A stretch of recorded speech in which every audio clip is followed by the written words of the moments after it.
Bashundhara LP gas, ভরসা রাখুন, স্বাচ্ছন্দ্যে থাকুন। অবশেষে টিকা আমদানি নিয়ে অনিশ্চয়তার কথা জানালো বেক্সিমকো। কূটনৈতিক চাপের আহ্বান, অক্সিজেন সংকটে করোনায় মৃত্যুপুরী ভারত, বাংলাদেশের জন্য হুমকি। দোকান খোলার ঘোষণায় পাটুরিয়া দৌলতদিয়া ফেরিঘাটে ঢাকামুখী মানুষের ঢল। 28 এপ্রিলের পর শর্ত সাপেক্ষে গণপরিবহন চালুর চিন্তা, চলবে ট্রেনও।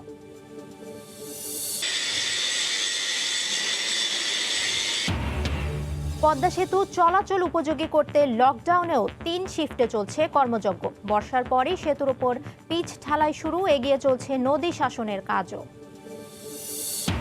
এবং গরম বাড়ার সঙ্গে সঙ্গে দক্ষিণে ভয়াবহ হচ্ছে ডায়রিয়া। বিভিন্ন জেলায় হাসপাতালে হাজার হাজার রোগী, চিকিৎসকদের হিমশিম অবস্থা।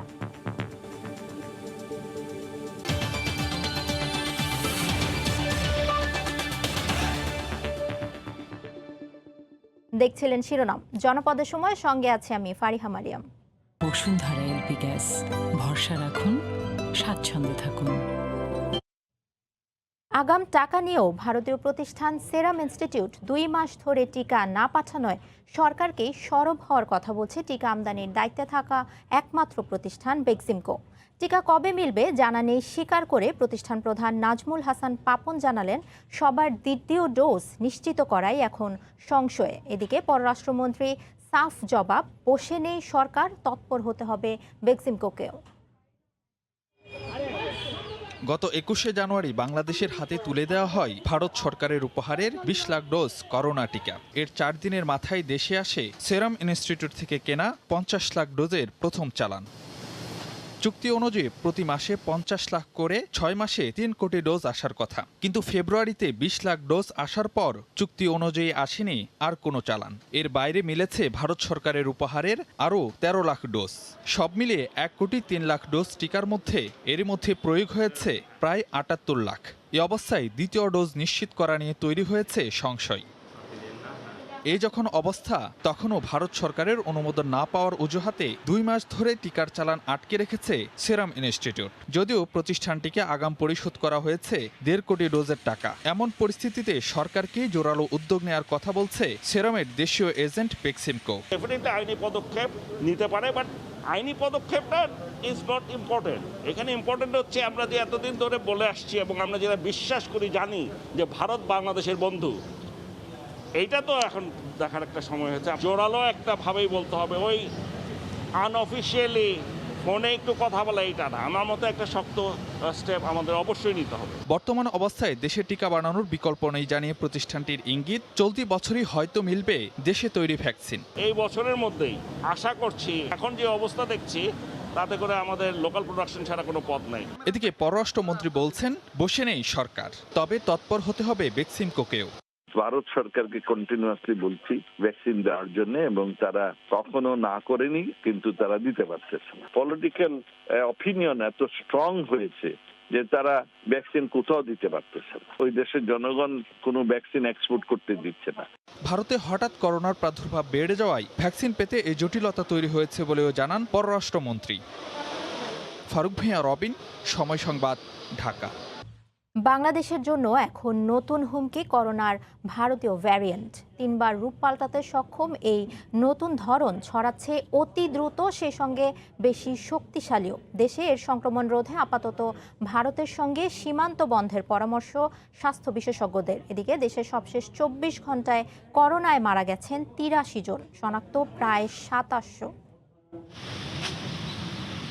সর্বাত্মক লকডাউন আর নানা বিধিনিষেধে দেশে চলছে করোনার সংক্রমণের গতি নিয়ন্ত্রণের চেষ্টা। তবু সংক্রমণের লাগাম টানা যাচ্ছে কই। শনিবার স্বাস্থ্য অধিদপ্তরের হিসেবে দেশে 24 ঘন্টায় করোনায় মারা গেছেন 83 জন, আর নতুন করে শনাক্ত হয়েছে 2697 জন। পাশের দেশ ভারতেও করোনা মহামারীর লাগাম ছাড়িয়েছে। করোনার নতুন রূপ ট্রিপল মিউটেন্ট বা 3 বার রূপ পরিবর্তনকারী এই ভাইরাসটি ভয়াবহ হয়ে উঠেছে, যা অতি দ্রুত ছড়াচ্ছে এবং 3 গুণ বেশি শক্তিশালী। এতে রোগীর মৃত্যুও দ্রুত হচ্ছে বলেই মনে করছেন বিশেষজ্ঞরা, যা শিশুদেরও ভোগাচ্ছে। এ পরিস্থিতিতে বিশেষজ্ঞদের আশঙ্কা, ভারতে করোনার নতুন রূপ বাংলাদেশের জন্য চরম ঝুঁকির কারণ হয়ে দাঁড়াতে পারে। ভারত থেকে বা বাইরে থেকে যারাই আসুক, কোন ভেরিয়েন্ট নিয়ে আসবে আমরা জানি না। যদি আমার দেশে সংক্রমণ বৃদ্ধি পায় তাহলে কিন্তু মারাত্মক আকার ধারণ করতে পারে, যেহেতু আমরা ঘন বসতিপূর্ণ এলাকার লোক। বাংলাদেশের জন্য একটা বড় ঝুঁকি তৈরি করতে যাচ্ছে দুটো ভাবে। একটা হলো ভারতে যে অসংখ্য সংক্রমণ হচ্ছে, সেখান থেকে এই সংক্রমণটা আমাদের দেশে আসতে পারে। স্বাস্থ্য বিশেষজ্ঞদের তাই পরামর্শ এখনই কার্যকর পদক্ষেপ নিতে হবে বাংলাদেশকে। এক্ষেত্রে ভারতের সঙ্গে আপাতত সীমান্ত বন্ধ রাখার পরামর্শ তাদের। এখনো পর্যন্ত বাংলাদেশে আমরা এটা ডিটেক্ট করতে পারিনি, তবে সরকারকে ইতিমধ্যে আমরা বলেছি যে যাতে করে, যেহেতু এটা ল্যান্ড দিয়ে লোক আসে, প্লেন দিয়ে আসে, আমরা যেন ল্যান্ড এখন বন্ধ করে দিই।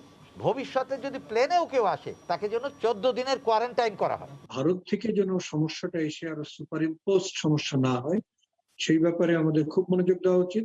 ভারত থেকে কেউ আসলে তার আইদার টিকা 2 ডোজ টিকার সার্টিফিকেট থাকা উচিত।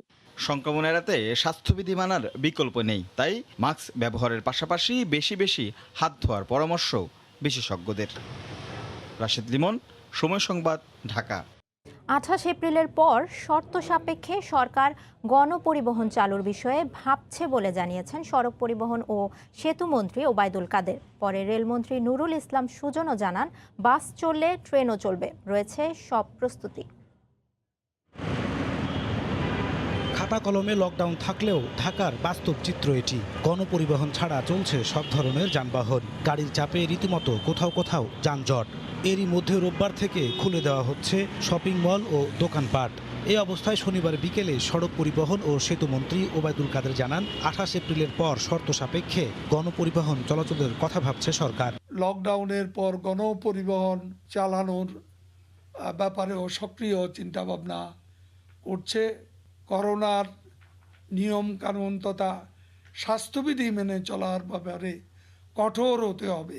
পরে রেলমন্ত্রীও জানান, ওই দিন থেকে বাস চললে ট্রেনও চলবে। এরই মধ্যে ইঞ্জিন ও বগি পরীক্ষা নিরীক্ষা করে রেল লাইন প্রস্তুত করতে মাঠ পর্যায়ের কর্মকর্তাদের নির্দেশ দেওয়া হয়েছে বলেও জানান তিনি। রেল আমরা সার্বিকভাবে আমরা প্রস্তুত। আমাদের রেল পরিচালনার ক্ষেত্রে যাত্রীবাহী, বিশেষ করে যাত্রীবাহী আমাদের যে ট্রেন, সেগুলো পরিবহনের জন্য আমরা প্রস্তুত।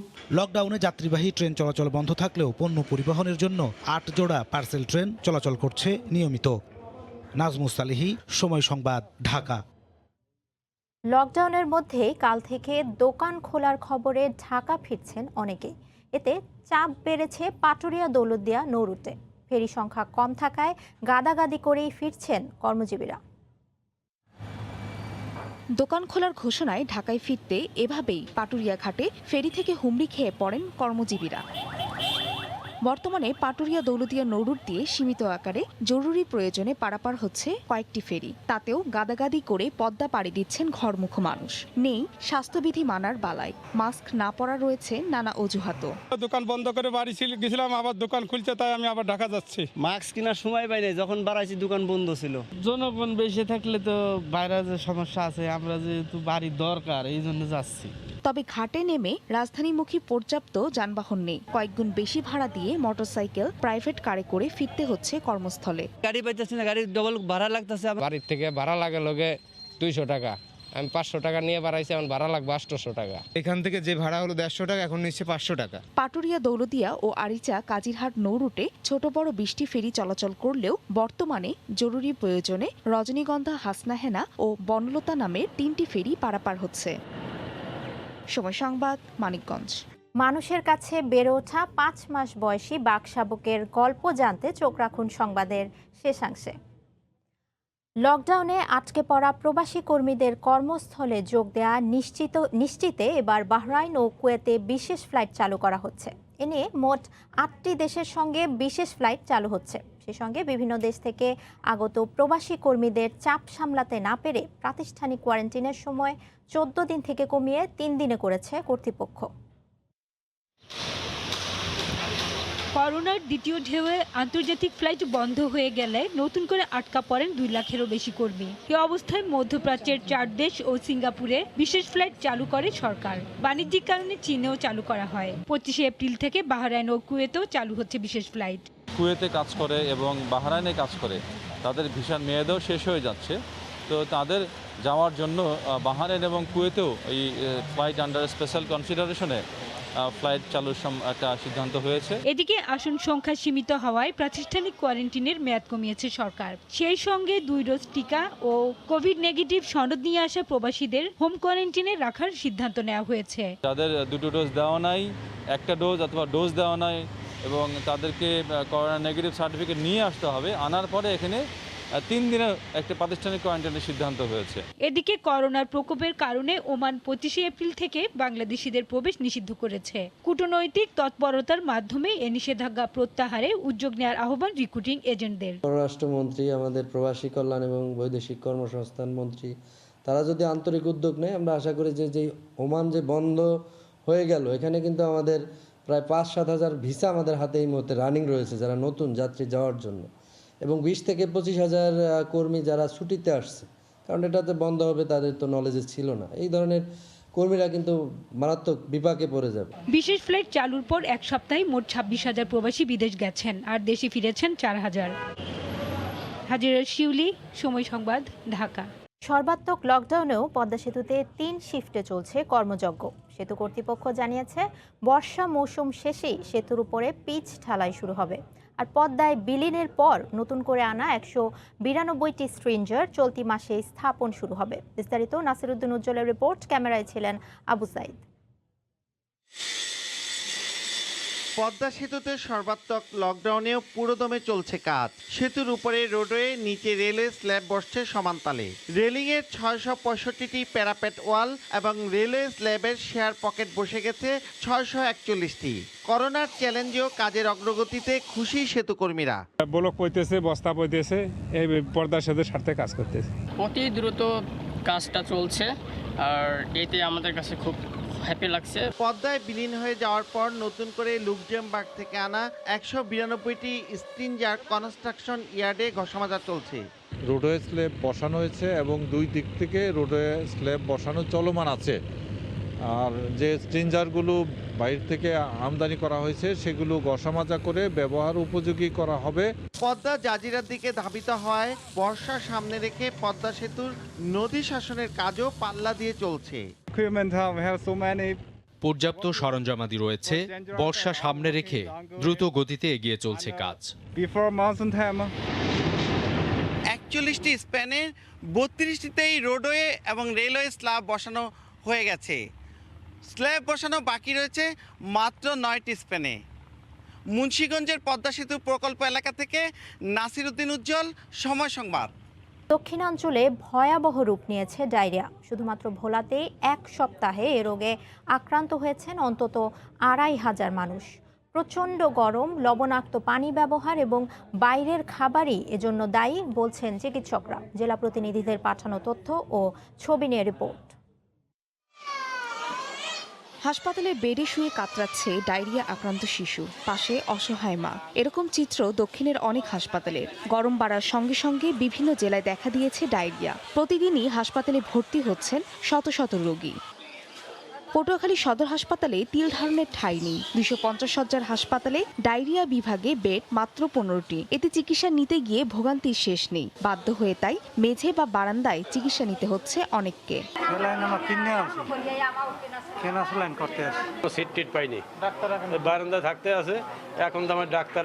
শনিবার সকাল পর্যন্ত 24 ঘন্টায় ভোলা সদর হাসপাতালে 378 জন ডায়রিয়া রোগী ভর্তি হয়েছেন। ধারণ ক্ষমতার চেয়ে বেশি রোগী থাকায় হিমশিম খাচ্ছেন স্বাস্থ্যকর্মীরা। অবশ্য আক্রান্তদের চিকিৎসা সেবা নিশ্চিত করতে 76টি মেডিকেল টিম গঠনের কথা জানায় জেলা স্বাস্থ্য বিভাগ। স্যালাইন দেওয়ার পরে আবার পাতলা পায়খানা বমি হয়েছে, এখন আবার স্যালাইন দিছে। একটা স্যালাইন দিয়ে আর ধারে ভারে কেউ আইয়ে না, ডাক্তার কিছু নেই। তবে মাগুরায় কিছুটা কমেছে ডায়রিয়ায় আক্রান্তের সংখ্যা। সদর সহ অন্যান্য হাসপাতালেও চিকিৎসাধীনদের অবস্থা আগের চেয়ে ভালো। ফাহরিয়া ফারজানা, সময় সংবাদ। 999-এ ফোন পেয়ে চট্টগ্রামে নবজাতকের প্রাণ বাঁচালো পুলিশ। নগরীর জিসি মোড় এলাকায় টঙের দোকানের পাশে মাঝরাতে পড়ে থাকা মেয়ে শিশুটিকে উদ্ধার করে ভর্তি করা হয় চট্টগ্রাম মেডিকেলে। রাত তখন 1:30। চট্টগ্রাম নগরীর ওয়াসার মোড় এলাকায় টং দোকানের পাশ থেকে হঠাৎ কান্নার শব্দ শোনা যাচ্ছিল। সেই পথ দিয়ে হেঁটে যাওয়া সিটি কর্পোরেশন কর্মকর্তা মামুন নামে এক ব্যক্তি সাদা কাপড়ে মোড়ানো কন্যা নবজাতককে টঙের দোকানের পাশে পড়ে থাকতে দেখেন। 999-এ ফোন দেওয়া হলে দ্রুত ঘটনাস্থলে যায় পুলিশ। তাদের সহায়তায় চট্টগ্রাম মেডিকেলে ভর্তি করা হয় শিশুটিকে। প্রিমিয়ার ইউনিভার্সিটির সামনে একটা টং দোকান আছে, ওটার একটা চেয়ার ছিল, চেয়ারের উপর দেখি বাচ্চাটা একটা সাদা কাপড় মোড়ানো পড়ে আছে। তৎক্ষণাৎ আমরা 8 মিনিটের মধ্যে ওখানে গিয়ে উপস্থিত হয়ে ওই নবজাতক রেস্কিউ করি। চিকিৎসক ও নার্সদের পরম মমতায় ও যত্নে সুস্থ হয়ে উঠছে নবজাতকটি। ওজন কিছুটা কম থাকলেও 2 দিন আগে নবজাতকটির জন্ম হয়েছে বলে জানিয়েছেন চিকিৎসক। এখন বাচ্চার অবস্থা মোটামুটি আছে, মোটামুটি রিজনেবল আছে, যে না ভালো না খারাপ, মাঝামাঝি অবস্থায় আছে। পুরোপুরি সুস্থ হওয়ার পর আইনগত পদ্ধতি অনুসরণ করেই নবজাতক কন্যাটিকে দত্তক দেওয়া হবে বলে জানিয়েছে পুলিশ। বাচ্চার কোনো আত্মীয়স্বজনের সংবাদ আমরা এখনো পাইনি, আর বাচ্চাটা আইনগত প্রক্রিয়া অনুসরণ করেই কাউকে হ্যান্ডওভার করতে হবে। 2017 সালের 20 ফেব্রুয়ারি রাতে কর্নেলহাট এলাকার একটি ডাস্টবিন থেকে কুড়িয়ে পাওয়া নবজাতক 21কে উদ্ধার ও সেবা পরবর্তী কার্যক্রমে প্রশংসিত হয়েছিলেন পুলিশ কর্মকর্তা আলমগীর। পার্থপ্রতিম বিশ্বাস, সময় সংবাদ, চট্টগ্রাম। মুঠোফোনের নম্বর ঠিক রেখে অপারেটর বদলে ইমার্জেন্সি ব্যালেন্স দিয়ে গ্রাহক আটকে রাখার দিন শেষ হচ্ছে। দেয়া যাবে না কোড সংক্রান্ত জটিলতার অজুহাতও। বিটিআরসি বলছে মুঠোফোন অপারেটরদের অসহযোগিতায় ধুঁকছে এমএনপি কার্যক্রম। সেবায় গতি আনতে নিয়ন্ত্রক সংস্থার কঠোর সিদ্ধান্তকে স্বাগত জানিয়েছে ইনফোজিলিয়ন, টেলিটেক বিডি ও মুঠোফোন অপারেটর রবি। শুভ খানের রিপোর্ট। এমএনপি মূলত নম্বর ঠিক রেখে গ্রাহকদের ভালো মানের সেবাদাতাকে বেছে নেওয়ার প্রক্রিয়া। 2018 সালে এমএনপি সেবা চালুর পর থেকে মুঠোফোন অপারেটরদের বিরুদ্ধে অভিযোগ, গ্রাহকদের অপারেটর বদল আটকাতে অজান্তে ইমার্জেন্সি ব্যালেন্স সরবরাহ করেন তারা। হঠাৎ করে 2 দিন পরে জানানো হচ্ছে যে এর আগে এত বাকি ছিল, এটা কোনোভাবে কাম্য না, কোনো অপারেটরের জন্যই কাম্য না। এমএনপি অপারেটর ইনফোজিলিয়ন, টেলিটেক বিডি বলছে এমএনপি সেবার ক্ষেত্রে ইমার্জেন্সি ব্যালেন্সে বাতিল হয় 15 থেকে 20% আবেদন। আমাদের রেভিনিউ আর্নিং এর উপরে, আরওআই এর উপরে একটা ক্রিটিক্যাল ইম্প্যাক্ট ফেলেছে। ব্যবসায়িকভাবে ধুঁকতে থাকায় এমএনপি অপারেটরকে আর্থিক ছাড় দিয়েছে বিটিআরসি। সরকারের সঙ্গে রাজস্ব ভাগাভাগির হার 15% থেকে কমিয়ে 5% করা হয়েছে। যদি কোনো টাকা পয়সা বকেয়া থাকে, যে এমএনওর সাথে সে যুক্ত হতে চায় তার কাছে সেটার দায়িত্ব গ্রহণ করতে পারে, অথবা বিটিআরসি কে তারা জানাতে পারে, বিটিআরসি উইল টেক অ্যাকশন। কিন্তু কোনো মতেই কোনো এমএনপি জন্য যদি কেউ আবেদন করে তাহলে ওটাকে হল্ট করানো যাবে না। ইনফোজিলিয়ন, টেলিটেক বিডি বলছে এতে সেবা ও ব্যবসায় গতি আসবে। 10 থেকে 15% পোর্টিং বাড়বে বলে আমি মনে করি। দেশের 17 কোটি মুঠোফোন গ্রাহকের মধ্যে এ পর্যন্ত প্রায় 11 লাখ গ্রাহক অপারেটর বদল করেছেন। শুভ খান, সময় সংবাদ, ঢাকা। লকডাউনে দর্শনার্থী শূন্য চট্টগ্রাম চিড়িয়াখানায় রাজত্ব করে বেড়াচ্ছে বাঘের শাবক জো বাইডেন। দিনভর চিড়িয়াখানার এ প্রান্ত থেকে ও প্রান্তে ছোটাছুটি করছে মা বাঘের পরিবর্তে মানুষের কাছে বেড়ে ওঠা 5.5 মাস বয়সী এই ব্যাঘ্র শাবক। সাকত টিপুর ক্যামেরায় কমলদের রিপোর্ট। ঘড়ির কাঁটা তখন বিকেল 3টা ছুঁই ছুঁই। সময় হয়েছে জো বাইডেনের বৈকালিক ভ্রমণের। চট্টগ্রাম চিড়িয়াখানার অফিস কক্ষ থেকে রাজকীয় ভঙ্গিতে বের হয়ে আসে এই ব্যাঘ্র শাবক। শুরু হয় তার মজার সব কাণ্ড কারখানা। সে আমাদের সাথে কাছে থাকতে চায়, এজন্য আমরা বাধ্য হয়ে তাকে কিছুক্ষণের জন্য আমরা সময় দিয়ে তাকে বাইর করে নিয়ে আসি আর কি। দুষ্টুমিতেও কম যায় না এই বাঘের বাচ্চা। অন্যান্য পশুর খাঁচার সামনে গিয়ে তাদের ভয়ও দেখায়। গোসল করানো, খাওয়া দাওয়া সবকিছু নিজের কাছের মানুষের মতোই করছি সবকিছু। জন্মের পরদিন থেকে মা বাঘিনী পরীর পরিবর্তে জো বাইডেন বেড়ে উঠছে চিড়িয়াখানার কিউরেটরের কাছে। দক্ষিণ আফ্রিকা থেকে কিনে আনা বাঘ দম্পতি রাজপরী সংসারে গত বছরের 14 নভেম্বর 3টি শাবক জন্ম নেয়। নিজেদের বাচ্চাদের দুধ পান করানো বন্ধ করে দেয় এই বাঘিনী। মারা যায় 2টি শাবকও। এরপর 3য় শাবক জো বাইডেনকে বাঁচিয়ে রাখার সংগ্রাম শুরু করে চিড়িয়াখানা কর্তৃপক্ষ। বিকেল 3টে বাজলেই চিড়িয়াখানা ঘুরতে বেরোয় ব্যাঘ্র শাবক জো বাইডেন। সাথে থাকে মাসুম এবং ডাক্তার শুভ্র। আর পুরো পথ জুড়ে চলে তাদের সাথে খুনসুটি। আর এই খুনসুটি দেখার জন্য ভিড় জমে যায় যারা চিড়িয়াখানার অন্যান্য কর্মচারী রয়েছেন তারাও। প্রথম দিকে বাঘের বাচ্চাটিকে শুধুমাত্র দুধ খেতে দেওয়া হলো, এখন প্রতিদিন 1.5 কেজি করে মাংস দেওয়া হচ্ছে। এটাই তার লাস্ট মাস, এই মাস পরে সে দুধ খাওয়া বন্ধ হয়ে যাবে এবং আমাদের যে মানুষের সাথে মেলামেশা এটাও আমরা এই মাস পরে বন্ধ করে দিব। চট্টগ্রাম চিড়িয়াখানায় বর্তমানে এই শাবকসহ মোট 6টি বাঘ রয়েছে। এর মধ্যে 2018 সালে রাজপরী দম্পতির সংসারে জন্ম নিয়েছিল একটি বিরল প্রজাতির সাদা বাঘও। কমল দে, সময় সংবাদ, চট্টগ্রাম। জানিয়ে দিচ্ছি জনপদের সময়ের শিরোনামগুলো। অবশেষে টিকা আমদানি নিয়ে অনিশ্চয়তার কথা জানালো বেক্সিমকো। কূটনৈতিক চাপের আহ্বান, অক্সিজেন সংকটে করোনায় মৃত্যুপুরী ভারত, বাংলাদেশের জন্য হুমকি। দোকান খোলার ঘোষণায় পাটুরিয়া দৌলতদিয়া ফেরিঘাটে ঢাকামুখী মানুষের ঢল। 28 এপ্রিলের পর শর্ত সাপেক্ষে গণপরিবহন চালুর চিন্তা, চলবে ট্রেনও। এই ছিল এখনকার মতো, সঙ্গে থাকুন সময়।